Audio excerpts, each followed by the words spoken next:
Жетісу облысына Қазақстан Республикасы Ішкі істер министрінің орынбасары, Қазақстан Республикасы ұлттық ұланның бас қолбасшысы Аңсаған Балтабеков жұмыс сапарымен келді.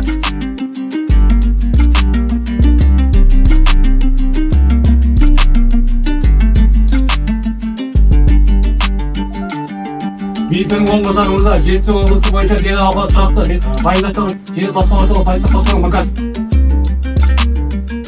Сапар барысында полиция департаментінің жеке құрамымен кездесу өтіп, қоғамдық тәртіпті сақтау, азаматтардың қауіпсіздігін қамтамасыз ету, құқық бұзушылықтардың алдын алу және полиция бөлімшелерінің қызметін тиімділігін арттыру бағытындағы негізгі міндеттер айқындалды. Кездесу барысында қызмет ұйымдастыруды одан әрі жетілдіру, тәртіпті нығайту және құқықтық тәртіпке жүгінетін қауіп-қатерлерге жедел ден қою мәселелеріне ерекше назар аударылды. Әр өңірдің өзіне тән тарихы мен дәстүрі ерекшелігі бар.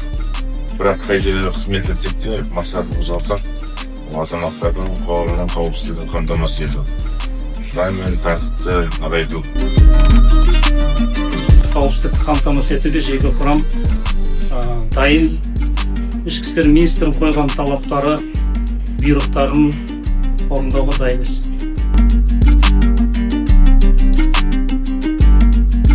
Ішкі істер министрдің орынбасары полиция департаментінің мұражайын аралап, өңірдегі ішкі істер органдарының қалыптасуы мен даму тарихымен танысты. Сапар естелігі ретінде құрметті қонақ кітабына қолтаңбасын қалдырды.